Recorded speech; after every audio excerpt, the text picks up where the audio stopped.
CIET NCERT द्वारा प्रस्तुत है सामाजिक विज्ञान के पाठ्यक्रम के अंतर्गत कक्षा 7 की ध्वनि पाठ्य पुस्तक सामाजिक एवं राजनीतिक जीवन, पृष्ठ 16, इकाई 2, पृष्ठ संख्या 17, राज्य सरकार शिक्षकों के लिए। ये दो अध्याय 2 और 3 राज्य सरकार के बारे में है और ठोस उदाहरणों के जरिए सरकार के काम और ढांचे को प्रस्तुत करने का प्रयास करते हैं। हमने इनमें स्वास्थ्य के क्षेत्र से उदाहरण लिए हैं, जबकि कुछ दूसरे उदाहरण भी उतने ही महत्वपूर्ण हो सकते हैं।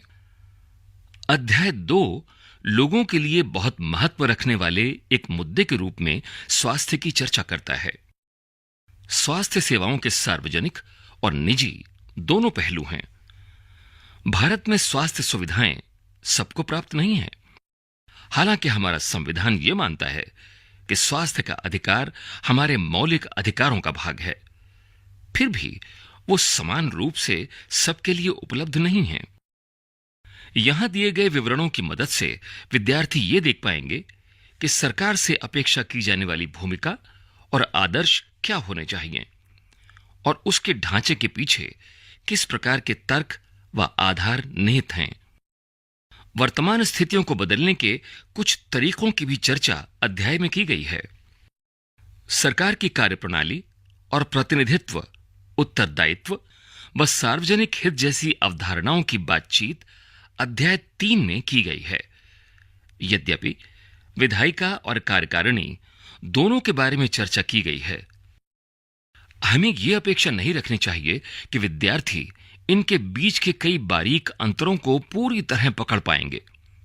यही बेहतर होगा कि हम धैर्यपूर्वक उन्हें कई प्रश्नों पर विचार करने के लिए प्रोत्साहित करें, जैसे सबसे शक्तिशाली व्यक्ति कौन लग रहा है, विधायक से यह समस्या हल क्यों नहीं हो सकती है, आदि। ऐसे प्रश्नों की मदद से वे सरकारी ढांचे के तर्कों और आधारों को स्वयं अपने मन में निर्मित कर पाएंगे। यह बहुत जरूरी है कि बच्चे सार्वजनिक मुद्दों पर अपने विचार व्यक्त करने का आत्मविश्वास पा सकें और इन अध्यायों के अभ्यासों को करते हुए सरकार की भूमिका की सही समझ बना सकें। आप उनके साथ चर्चा करने के लिए और समस्याओं के निदान ढूंढने के लिए कई परिचित मामलों का चुनाव कर सकती हैं, जैसे पानी, यातायात, स्कूल की फीस, किताबें, बाल श्रम इत्यादि। वॉलपेपर के माध्यम से इन्हें अपने विचार प्रस्तुत करने दीजिए। सरकार और उसके कार्यों पर चर्चा अमूमन उबाऊ और रूखी हो जाती है। इसलिए यह और भी जरूरी हो जाता है कि इन अध्यायों को करते हुए हम कक्षा को ज्यादा शिक्षात्मक बनाने के बजाय चर्चा, विचार विमर्श और गतिविधि से भरपूर बनाएं। अध्याय 2, शीर्षक स्वास्थ्य में सरकार की भूमिका, पृष्ठ 18 से पृष्ठ 29 तक। पृष्ठ 18, यहां बहुत से चित्र बने हुए हैं जिनमें स्वास्थ्य में सरकार की भूमिका प्रदर्शित की गई है। लोकतंत्र में लोगों की यह अपेक्षा रहती है कि सरकार उनके कल्याण के लिए कार्य करे। यह शिक्षा, स्वास्थ्य, रोजगार प्रदान करने एवं गृह निर्माण, सड़कों के विकास तथा बिजली आदि उपलब्ध कराने के माध्यमों से हो सकता है। इस अध्याय में हम स्वास्थ्य के अर्थ और उससे संबंधित समस्याओं को जांचेंगे। इस अध्याय के उपशीर्षकों को ध्यान से सुनिए। आपके विचार में यह विषय सरकार के काम से किस प्रकार जुड़ा हुआ है? पृष्ठ 19, स्वास्थ्य क्या है? स्वास्थ्य के बारे में हम अनेक प्रकार से सोच सकते हैं। स्वास्थ्य का अर्थ है हमारा बीमारियों और चोट आदि से मुक्त रहना, लेकिन स्वास्थ्य केवल बीमारियों से संबंधित नहीं है। आपने पहले बताए कोलाज में से केवल कुछ स्थितियों को ही स्वास्थ्य से जोड़कर देखा होगा।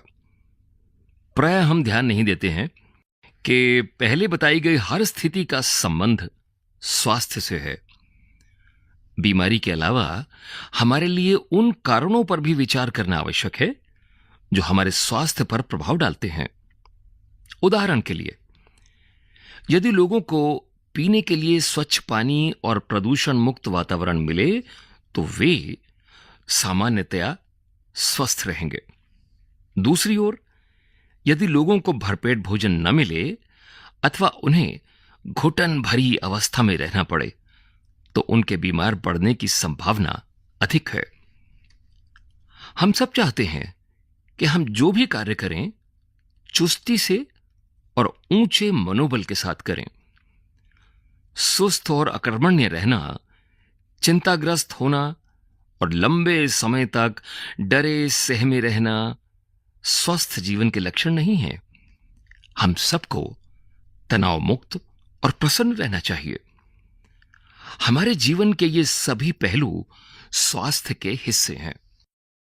क्या आप इन सभी चित्रों या इनमें से कुछ को स्वास्थ्य से संबंधित समझते हैं? पृष्ठ 19 पर दिए गए इन चित्रों को या इनमें से कुछ को आप स्वास्थ्य से संबंधित समझते हैं? यदि हां, तो किस प्रकार? अपने समूह में चर्चा कीजिए।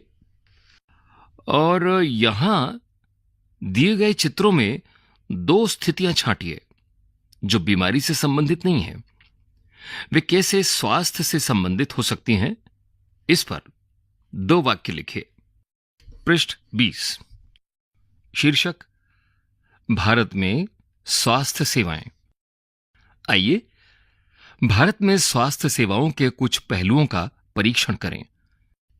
मैं यहां पर 2 तालिकाओं का वर्णन करूंगा, जिसमें पहले भाग और दूसरे भाग के अंदर बताई गई स्थितियों की तुलना कीजिए। क्या आप इन स्तंभों को कोई शीर्षक दे सकते हैं? पहला, संसार भर में भारत में सर्वाधिक चिकित्सा महाविद्यालय हैं और यहां सबसे अधिक डॉक्टर तैयार किए जाते हैं। लगभग हर वर्ष 30,000 से अधिक नए डॉक्टर योग्यता प्राप्त करते हैं। दूसरी तरफ, भारत के अधिकांश डॉक्टर शहरी क्षेत्रों में बसते हैं। ग्रामवासियों को डॉक्टर तक पहुंचने के लिए लंबी दूरी तय करनी पड़ती है। ग्रामीण क्षेत्रों में जनसंख्या के मुकाबले डॉक्टरों की संख्या काफी कम है। अब यहां देखिए, पिछले वर्षों में स्वास्थ्य सेवाओं की सुविधा में काफी वृद्धि हुई है। सन 1950 में भारत में केवल 2,717 अस्पताल थे। सन 1991 में 11,174 अस्पताल थे और सन 2017 में यह संख्या बढ़कर 23,583 हो गई। भारत में करीब 5 लाख लोग प्रतिवर्ष तपेदिक यानी टीबी इससे मर जाते हैं। स्वतंत्रता प्राप्ति से अब तक इस संख्या में कोई परिवर्तन नहीं हुआ है। हर वर्ष मलेरिया के लगभग 20 लाख मामलों की रिपोर्ट प्राप्त हुई है। यह संख्या कम नहीं हो रही है। अब यहां सुनिए, भारत में विदेशों से बहुत बड़ी संख्या में इलाज कराने हेतु चिकित्सा पर्यटक आते हैं। वे उपचार के लिए भारत के कुछ ऐसे अस्पतालों में आते हैं जिनकी तुलना भारत के सर्वश्रेष्ठ अस्पतालों से की जा सकती है। यहीं दूसरी ओर, हम सबको पीने का स्वच्छ जल उपलब्ध नहीं करा पा रहे हैं। संचारणीय बीमारियां पानी के द्वारा एक से दूसरे को लगती हैं। इन बीमारियों में से 21% जल जनित होती हैं, जैसे हैजा, पेट के कीड़े और हेपेटाइटिस। भारत विश्व का दवाइयां निर्मित करने वाला तीसरा बड़ा देश है और यहां से भारी मात्रा में दवाइयों का निर्यात होता है। वहीं दूसरी तरफ, भारत के समस्त बच्चों में से आधों को खाने के लिए भोजन पर्याप्त नहीं मिलता है और वे अल्प पोषण के शिकार रहते हैं। बीमारियों से बचाव और उनके उपचार के लिए हमें उचित स्वास्थ्य सेवाएं चाहिए, जैसे स्वास्थ्य केंद्र, अस्पताल, परीक्षणों के लिए प्रयोगशालाएं, एम्बुलेंस की सुविधा, ब्लड बैंक आदि, जो मरीजों को आवश्यक सेवा और देखभाल उपलब्ध करा सकें। ऐसी सुविधाओं की व्यवस्था को चलाने के लिए हमें स्वास्थ्य सेवकों, नर्सों, योग्य डॉक्टरों तथा अन्य विशेषज्ञों की जरूरत है, जो परामर्श दे सकें, रोग की पहचान कर सकें और इलाज कर सकें। मरीजों के इलाज के लिए हमें आवश्यक दवाइयां व उपकरण भी चाहिए। जब हम बीमार होते हैं तो अपने इलाज के लिए हमें इन सुविधाओं की जरूरत पड़ती है। भारत में प्राय कहा जाता है कि हम सबको स्वास्थ्य सेवाएं प्रदान करने में असमर्थ हैं, क्योंकि सरकार के पास इसके लिए पर्याप्त धन और सुविधाएं नहीं हैं। पहले बताए गए एक तरफ के स्तंभ को सुनने के बाद क्या आप इसे सही मानते हैं? चर्चा कीजिए। पृष्ठ 21। भारत में बड़ी संख्या में डॉक्टर, दवाखाने और अस्पताल हैं। देश में सार्वजनिक स्वास्थ्य सेवाओं को चलाने का पर्याप्त अनुभव और ज्ञान भी उपलब्ध है। ये ऐसे चिकित्सालय और स्वास्थ्य केंद्र हैं जिन्हें सरकार चलाती है। सरकार अपनी जनसंख्या के एक बड़े भाग की देखभाल करने में समर्थ है, जो सैकड़ों और हजारों गांवों में फैली हुई है। इस विषय पर हम बाद में अधिक विस्तार से बताएंगे। साथ ही चिकित्सा विज्ञान में बहुत असाधारण प्रगति हुई है, जिसके चलते देश में इलाज की नई तकनीकें और विधियां उपलब्ध हैं। फिर भी जो बाद में बात कही गई है, उससे पता चलता है कि हमारे देश में स्वास्थ्य की स्थिति कितनी खराब है। अभी बताए गए सकारात्मक विकास के बाद भी हम जनता को उचित स्वास्थ्य सेवाएं देने में असमर्थ हैं। ये विरोधाभासजनक स्थिति है, जो हमारी अपेक्षाओं के विपरीत है। हमारे देश के पास पैसा है, ज्ञान है और अनुभवी व्यक्ति हैं, फिर भी हम सबको आवश्यक स्वास्थ्य सेवाएं देने में असमर्थ हैं। हम यहां इसके कुछ कारणों को आपको बताएंगे। यह एक चित्र है, उसमें लिखा है, सरकारी अस्पतालों के मरीजों को अक्सर ऐसी लंबी लाइनों में खड़े होकर इंतजार करना पड़ता है। हाकिम शेख की कहानी। हाकिम शेख पश्चिम बंग खेत मजदूर समिति PBKMS के एक सदस्य थे, जो पश्चिमी बंगाल में खेतीहर मजदूरों का एक संगठन है। 1922 में एक शाम वे चलती हुई ट्रेन से गिर गए और उन्हें सिर में गंभीर चोटें आईं। उनकी हालत बहुत नाजुक थी और उन्हें तुरंत इलाज की आवश्यकता थी। उन्हें कोलकाता के एक सरकारी अस्पताल में ले जाया गया, लेकिन उन्हें भर्ती करने से मना कर दिया गया, क्योंकि वहां कोई बिस्तर खाली नहीं था। दूसरे अस्पताल में आवश्यक सुविधाएं या उनके इलाज के लिए जरूरी विशेषज्ञ नहीं थे। इस प्रकार अत्यंत गंभीर हालत में उन्हें 14 घंटे के अंदर 8 सरकारी अस्पतालों में ले जाया गया, किंतु किसी ने भी उन्हें भर्ती नहीं किया गया। अंत में उन्हें एक निजी अस्पताल में भर्ती कराया गया, जहां उनका इलाज किया गया। उन्होंने अपने इलाज पर बहुत पैसा खर्च किया। जिन अस्पतालों ने उन्हें भर्ती करने से इनकार कर दिया था, उनके उपेक्षापूर्ण रवैये से नाराज और क्षुब्ध होकर हाकिम शेख एवं PBKSM ने कोर्ट में मुकदमा दायर कर दिया। यहां बताई गई कहानी को आप भी पढ़िए और कल्पना कीजिए कि आप एक न्यायाधीश हैं। आप हाकिम शेख को क्या कहेंगे? पेज 22, शीर्षक एक इलाज का खर्च। अमन और रंजन अच्छे मित्र हैं। रंजन का परिवार साधन संपन्न है, जबकि अमन के माता पिता जैसे तैसे गुजारा चलाते हैं। रमन बस से उतरते हुए अमन को देखकर बोला, अरे अमन, बड़े दिनों बाद मिला, कैसे हो? वो बोला, मुझे वायरल बुखार हो गया था और अस्पताल में जाना पड़ा। अच्छा, मुझे भी वायरल हुआ था। मैं इसी सोमवार से स्कूल आ रहा हूं। मेरे डैडी किंग्सवे के नए अस्पताल में डॉक्टर को दिखाने ले गए। वहां बहुत ही अच्छा लगा। अस्पताल की बिल्डिंग ऐसी चकाचक दिखती थी कि मुझे लगा कोई 5 सितारा होटल है। अमन ने कहा, डैडी कह रहे थे ये एक प्राइवेट अस्पताल है और बढ़िया से बढ़िया सुविधाएं यहां मिलती हैं। रिसेप्शन काउंटर पर ही डैडी को 500 रुपए देने पड़े। डॉक्टर को दिखाने से पहले ही, पता है, वहां बड़ा अच्छा संगीत बज रहा था और सब कुछ कितना साफ सुथरा और जगमग जगमग था। डॉक्टर ने मुझे बहुत से परीक्षण करवाने को कहा, पर वहां तो सब लोग दोस्तों की तरह बातें कर रहे थे। एक महिला ने जांच के लिए मेरा खून लिया। उसने बातों बातों में खूब मजाक किया और मुझे दर्द का पता ही नहीं चला।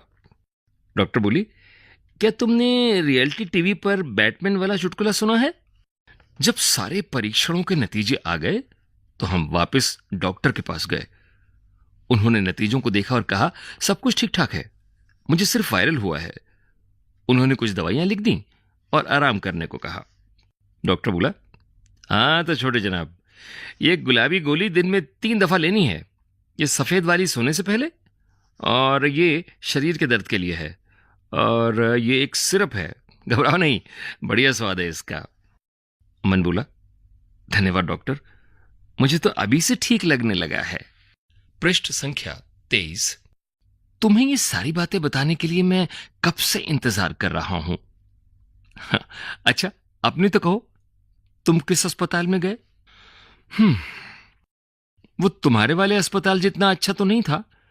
पहले तो अब्बा मुझे ले ही नहीं जाना चाहते थे, क्योंकि इसमें बहुत समय लगने वाला था। और सच में कितना ज्यादा समय लगा। हम एक बड़े से सरकारी अस्पताल में गए। हमें ओपीडी काउंटर पर ही एक लंबी लाइन में इंतजार करना पड़ा। मेरी तबीयत इतनी खराब हो रही थी कि मैं पूरे समय अब्बा के सहारे टिका रहा। जब हमारी बारी आई तो डॉक्टर ने मेरी जांच की और खून की जांच कराने के लिए कहा। इसके लिए हमें एक लंबी लाइन में खड़ा होना पड़ा। जहां जांच के लिए खून लिया जा रहा था, वहां भी बहुत भीड़ भड़क्का हो रहा था। हमें 3 दिन बाद खून की जांच का नतीजा मिला। फिर हम वापस अस्पताल गए। उस दिन वहां कोई दूसरी डॉक्टर बैठी थी।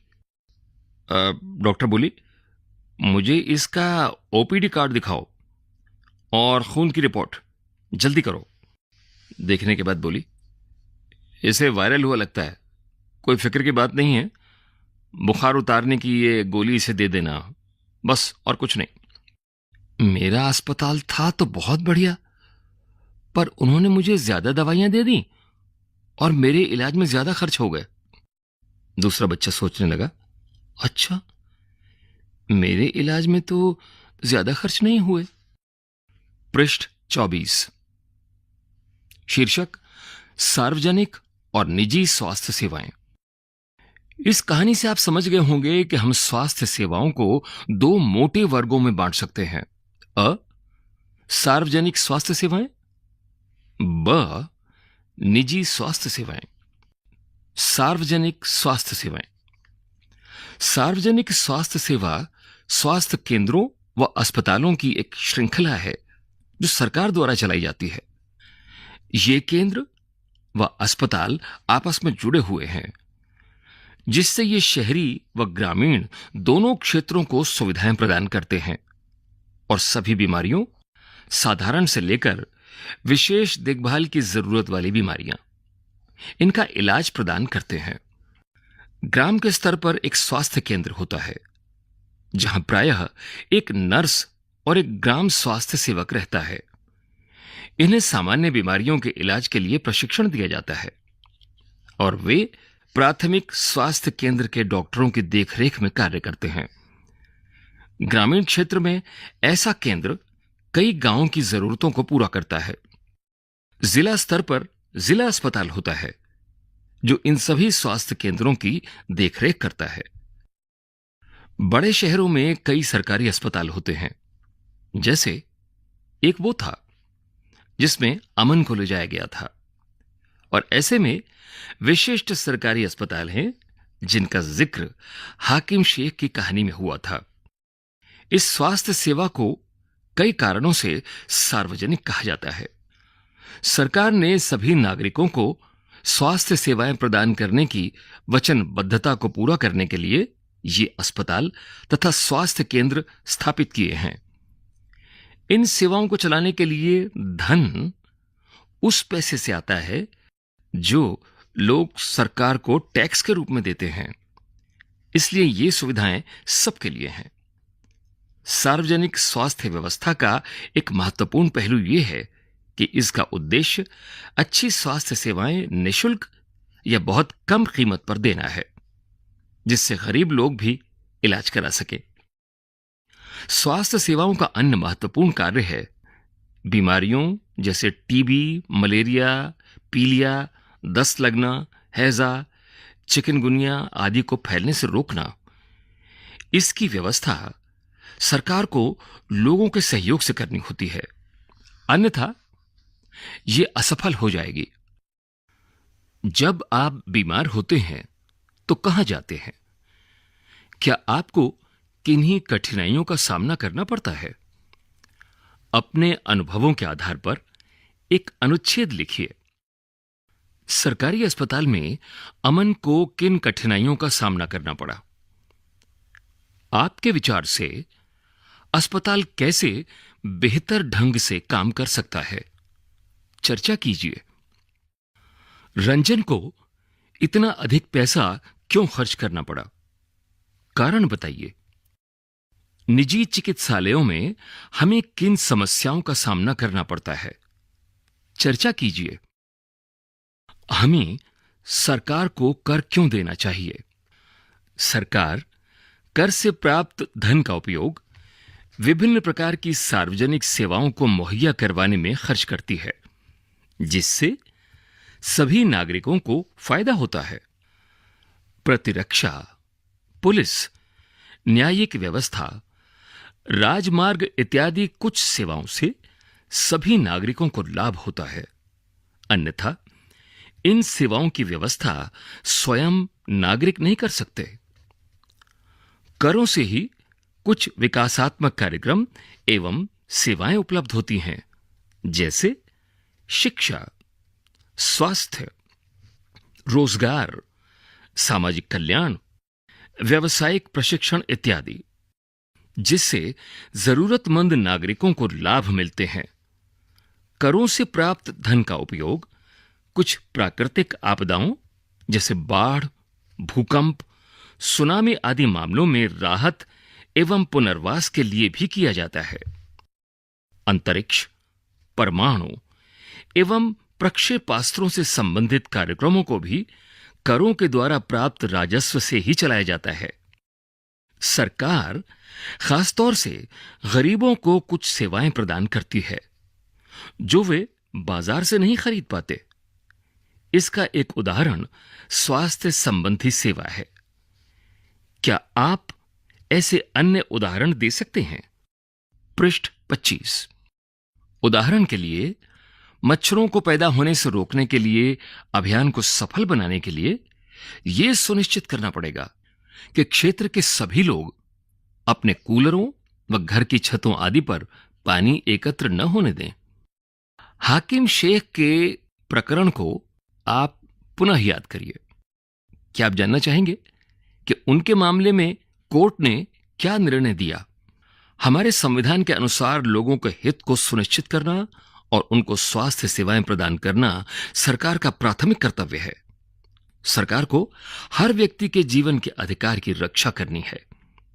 अदालत ने कहा कि हाकिम शेख को जितनी कठिनाइयों से गुजरना पड़ा, उसमें उनकी जान भी जा सकती थी।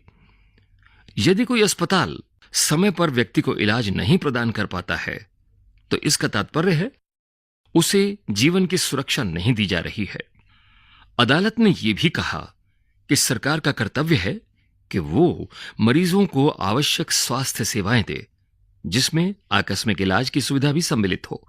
अस्पताल और उनके स्वास्थ्य संबंधी कर्मचारियों को आवश्यक इलाज प्रदान करने की जिम्मेदारी पूरी करनी चाहिए। कई सरकारी अस्पतालों ने हाकिम शेख का इलाज करने से मना कर दिया था। इसलिए अदालत ने राज्य सरकार को निर्देश दिए कि वो हाकिम शेख द्वारा इलाज पर व्यय किए गए पूरे खर्च का भुगतान करे। यह चित्र है 2। पहला, गांव के एक स्वास्थ्य केंद्र में मरीज को दवाई देती हुई एक डॉक्टर। दूसरा चित्र, एक सरकारी अस्पताल में अपने बीमार बच्चे के साथ एक औरत। यूनिसेफ के अनुसार हर साल 10 लाख बच्चे ऐसे संक्रमणों से मर जाते हैं जिन्हें रोक पाना संभव है। शीर्षक, निजी स्वास्थ्य सेवाएं। हमारे देश में कई तरह की निजी स्वास्थ्य सेवाएं पाई जाती हैं। बड़ी संख्या में डॉक्टर अपने निजी दवाखाने चलाते हैं। ग्रामीण क्षेत्रों में पंजीकृत चिकित्सा व्यवसायी RMP मिल जाते हैं। शहरी क्षेत्रों में बड़ी संख्या में डॉक्टर हैं, जिनमें से बहुत से विशेषज्ञ की सेवाएं प्रदान करते हैं। निजी रूप से चलाए जा रहे अस्पताल व नर्सिंग होम भी हैं। काफी संख्या में प्रयोगशालाएं हैं जो परीक्षण करती हैं व विशिष्ट सुविधाएं उपलब्ध कराती हैं, जैसे एक्सरे, अल्ट्रासाउंड आदि। ऐसी दुकानें भी हैं जहां से हम दवाइयां खरीद सकते हैं। किन किन अर्थों में सार्वजनिक स्वास्थ्य व्यवस्था सबके लिए उपलब्ध एक सेवा है? कुछ प्राथमिक स्वास्थ्य केंद्रों अथवा अस्पतालों की सूची बनाइए जो आपके घर के आसपास हैं। अपने अनुभव से अथवा उनमें से किसी एक में जाकर केंद्र चलाने वाले लोगों का और वहां दी जाने वाली सुविधाओं का पता लगाइए। पृष्ठ 26। जैसा कि इनके नाम से ज्ञात होता है, निजी स्वास्थ्य सेवाओं पर सरकार का स्वामित्व अथवा नियंत्रण नहीं होता। सार्वजनिक स्वास्थ्य सेवाओं के विपरीत इन निजी स्वास्थ्य संस्थाओं में मरीजों को हर सेवा के लिए बहुत धन व्यय करना पड़ता है। आज निजी स्वास्थ्य सेवाएं चारों ओर दिखाई देती हैं। अब तो बड़ी बड़ी कंपनियां अस्पताल भी चलाती हैं। कुछ कंपनियां दवाइयों को बनाने और बेचने में भी लगी हैं। शहर के कोने कोने में दवाइयों की दुकानें देखी जा सकती हैं। ये चित्र है ये दिल्ली के एक प्रमुख निजी अस्पताल में ऑपरेशन के बाद मरीजों की देखभाल का कमरा। शीर्षक, स्वास्थ्य सेवा और समानता। क्या सबके लिए पर्याप्त स्वास्थ्य सेवाएं उपलब्ध हैं? हम भारत में ऐसी स्थिति का सामना कर रहे हैं जहां निजी सेवाएं तो बढ़ रही हैं, परंतु सार्वजनिक नहीं। ऐसी दशा में लोगों को मुख्यतः निजी सेवाएं ही उपलब्ध हो पाती हैं। ये शहरी क्षेत्रों में केंद्रित हैं। इन सेवाओं का मूल्य भी अपेक्षाकृत अधिक रहता है। दवाइयां महंगी होती हैं। बहुत से लोग उन्हें खरीदने में समर्थ नहीं होते और इसीलिए जब परिवार में बीमारी होती है तो उन्हें ऋण लेना पड़ता है। कुछ निजी सेवाएं अधिक कमाने के लिए प्रायः ऐसे कार्यों को प्रोत्साहित करती हैं जो सही नहीं है। कई बार सस्ते तरीके उपलब्ध होने पर भी उनके प्रयोग नहीं किए जा सकते। उदाहरण के लिए प्रायः देखा जाता है कि कुछ चिकित्सक जरूरत से ज्यादा दवाइयां, इंजेक्शन या सैलाइन आदि की सलाह देते हैं, जबकि साधारण इलाज भी पर्याप्त हो सकता है। आपके घर के पास कौन सी निजी स्वास्थ्य सेवाएं उपलब्ध हैं? उन्हें चलाने वाले लोगों और वहां दी जाने वाली सुविधाओं का पता लगाइए। भारतीय आयुर्विज्ञान परिषद का आयुर्विज्ञान नैतिक संहिता कहता है, जहां तक संभव हो प्रत्येक चिकित्सक को औषधों के जेनेरिक नाम ही उपचार पर्चों में लिखने चाहिए और सुनिश्चित करना चाहिए कि ये युक्त और उपयुक्त रूप में हो। स्वास्थ्य सेवा को और अधिक किफायती कैसे बनाया जा सकता है, इस पर चर्चा करें। एक चित्र है जन औषधि मेडिकल स्टोर्स। पृष्ठ 27। तथ्य यह है कि जनसंख्या के 20% लोग ही बीमारी के दौरान आवश्यक दवाइयों को खरीदने में सक्षम होते हैं। वे लोग भी जिन्हें हम गरीब नहीं समझते, दवा संबंधी खर्चों को उठाने में कठिनाई का अनुभव करते हैं। एक अध्ययन में यह पाया गया कि जो लोग अस्पताल में किसी बीमारी या चोट लगने के कारण भर्ती होते हैं, उनमें से 40% लोग खर्चों का भुगतान करने के लिए पैसे उधार लेते हैं या अपनी कुछ संपत्ति बेचते हैं। गरीब लोगों के लिए परिवार में हर बीमारी चिंता और मुसीबत का कारण बन जाती है। इससे भी बड़ी बात यह है कि ऐसी स्थिति बार बार आती है। गरीब लोग पहले ही पोषण की कमी का शिकार होते हैं। ये परिवार उतना भोजन नहीं खाते जितना इन्हें खाना चाहिए। इन्हें जीवन की आधारभूत आवश्यकताएं जैसे पीने का पानी, घर के लिए पर्याप्त जगह, साफ वातावरण तक उपलब्ध नहीं हो पाता और इसलिए उनके बीमार पड़ने की संभावना अधिक रहती है। बीमारी पर होने वाले खर्च से उनकी हालत और खराब हो जाती है। कभी कभी केवल पैसा ही लोगों के बेहतर इलाज में बाधक नहीं होता। उदाहरण के लिए, महिलाओं को तुरंत इलाज के लिए डॉक्टर के पास नहीं ले जाया जा सकता। कई आदिवासी क्षेत्रों में स्वास्थ्य केंद्र कम हैं और वे भी अच्छी तरह नहीं चलाए जाते हैं। वहां निजी स्वास्थ्य सेवाएं भी उपलब्ध नहीं हैं। शीर्षक क्या किया जा सकता है। इसमें कोई संदेह नहीं है कि हमारे देश में लोगों के स्वास्थ्य की दशा अच्छी नहीं है। यह सरकार का उत्तरदायित्व है कि वो अपने सब नागरिकों को, विशेषकर गरीबों और सुविधाहीनों को गुणात्मक स्वास्थ्य सेवाएं प्रदान करे। फिर भी लोगों का स्वास्थ्य जितना जीवन की आधारभूत सुविधाओं पर और उनकी सामाजिक स्थिति पर निर्भर है, उतना ही स्वास्थ्य सेवाओं के ऊपर भी। इसलिए लोगों के स्वास्थ्य की दशा सुधारने के लिए दोनों पक्षों पर कार्य करना आवश्यक है। ऐसा करना संभव है। आगे बताए हुए उदाहरण को ध्यान से सुनिए। लेकिन इसी पृष्ठ पर 3 चित्र हैं। पहला, ग्रामीण इलाकों में अक्सर एक जीप ही मरीजों के लिए चलता फिरता दवाखाना बन के आती है। दूसरा चित्र, एक गर्भवती औरत को एक योग्य डॉक्टर को दिखाने के लिए कई किलोमीटर पैदल चलना पड़ता है। तीसरा, सतत विकास लक्ष्य 3, उत्तम स्वास्थ्य और खुशहाली, www.in.undp.org, good health and wellbeing, पृष्ठ 28। शीर्षक केरल का अनुभव। 1996 में केरल सरकार ने राज्य में कुछ महत्वपूर्ण परिवर्तन किए। राज्य के पूरे बजट का 40% पंचायतों को दे दिया गया। इससे पंचायतें अपनी आवश्यकताओं को योजनाबद्ध कर उनकी पूर्ति कर सकती थीं। इससे गांव के लिए पीने का पानी, आहार, औरतों के लिए विकास और शिक्षा आदि के लिए उचित व्यवस्था सुनिश्चित करना संभव हो सका। इसके फलस्वरूप जल वितरण व्यवस्था की जांच की गई, स्कूलों और आंगनवाड़ियों के काम को सुनिश्चित किया गया और गांव की विशेष समस्याओं पर ध्यान दिया गया। स्वास्थ्य केंद्रों में भी सुधार किया गया। इन सब कार्यों से स्थिति में सुधार आया।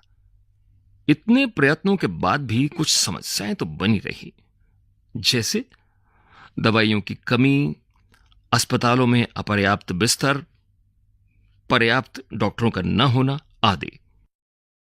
इन समस्याओं को दूर करने की आवश्यकता है। अधिक जानकारी के लिए लॉगिन करें https://lsgkerala.gov.in/n। आइए अब एक अन्य देश का उदाहरण देखें और स्वास्थ्य संबंधी मुद्दों पर उनकी कार्य पद्धति को जानें। शीर्षक कोस्टारिका का तरीका। कोस्टारिका को मध्य अमेरिका का सबसे स्वस्थ देश माना जाता है। इसका मुख्य कारण उनके संविधान में निहित है। कई वर्षों पहले कोस्टारिका ने एक बहुत महत्वपूर्ण निर्णय लिया था कि वे देश में सेना नहीं रखेंगे।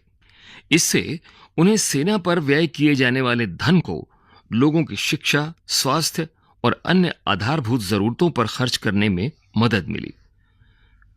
कोस्टारिका की सरकार मानती है कि देश के विकास के लिए देश का स्वस्थ होना जरूरी है और इसीलिए अपने देशवासियों के स्वास्थ्य पर बहुत ध्यान देती है। कोस्टारिका की सरकार अपने सभी निवासियों को स्वास्थ्य के लिए मूलभूत सेवाएं व सुविधाएं देती है। जैसे पीने का सुरक्षित पानी, सफाई, पोषण और आवास। स्वास्थ्य की शिक्षा को बहुत महत्वपूर्ण माना जाता है और सभी स्तरों पर स्वास्थ्य संबंधी ज्ञान शिक्षा का एक जरूरी भाग है। भारत के नक्शे में केरल राज्य को गुलाबी रंग से दिखाया गया है। यहां आगे भारत का नक्शा दिया गया है। इस नक्शे पर अपनी पेंसिल से केरल राज्य की आकृति बनाइए। पृष्ठ 29। अभ्यास 1। इस अध्याय में आपने पढ़ा है कि स्वास्थ्य में सिर्फ बीमारी की बात नहीं की जा सकती। संविधान से लिए गए एक अंश को यहां पढ़िए और अपने शब्दों को समझिए कि जीवन का स्तर और सार्वजनिक स्वास्थ्य के क्या मायने होंगे। 2। सबके लिए स्वास्थ्य की सुविधाएं उपलब्ध कराने के लिए सरकार कौन कौन से कदम उठा सकती है, चर्चा कीजिए। 3। आपको अपने इलाके में उपलब्ध सार्वजनिक और निजी स्वास्थ्य सेवाओं में क्या क्या अंतर देखने को मिलते हैं, तालिका को भरते हुए इनकी तुलना कीजिए और अंतर बताइए। तालिका है शीर्षक सुविधा, जिसमें नीचे है निजी और सार्वजनिक, आगे सामर्थ्य, उपलब्धता, गुणवत्ता, यह आपको भरना है। 4। पानी और साफ सफाई की गुणवत्ता को सुधारकर अनेक बीमारियों की रोकथाम की जा सकती है। उदाहरण देते हुए इस कथन को स्पष्ट कीजिए। संविधान का एक महत्वपूर्ण हिस्सा यह कहता है कि पोषाहार स्तर और जीवन स्तर को ऊंचा करने तथा लोक स्वास्थ्य का सुधार करने का राज्य का कर्तव्य है। एक चित्र है, उसमें लिखा है क्लीन वाटर एंड सैनिटेशन। सतत विकास लक्ष्य 6, जल और स्वच्छता। www.in.undp.org। शब्द संकलन। सार्वजनिक, वो सेवा या कार्य जो देश के सब लोगों के लिए है और मुख्य रूप से सरकार द्वारा आयोजित किया जाता है। इसमें स्कूल, अस्पताल, टेलीफोन सेवाएं आदि शामिल हैं। लोग इन सेवाओं की मांग कर सकते हैं और यदि संस्थाएं ठीक से काम नहीं करती तो इन पर सवाल उठा सकते हैं। निजी, वो सेवा या कार्य जो किसी व्यक्ति या कंपनी द्वारा अपने मुनाफे के लिए आयोजित किया जाए। चिकित्सा पर्यटक, ये वे विदेशी पर्यटक हैं जो इस देश के उन अस्पतालों में अपना इलाज कराने के लिए विशेष रूप से यहां आते हैं जहां उन्हें अपने देश की तुलना में बहुत कम मूल्य पर विश्व स्तरीय सुविधाएं प्राप्त हो जाती हैं। संचारणीय बीमारियां, ये वे बीमारियां हैं जो एक व्यक्ति से दूसरे व्यक्ति को कई माध्यमों से संचारित करती हैं, जैसे पानी, भोजन, हवा इत्यादि।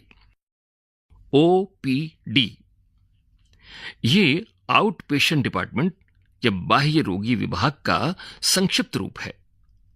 अस्पताल में किसी विशेष वार्ड में भर्ती होने से पहले रोगी ओपीडी में जाते हैं।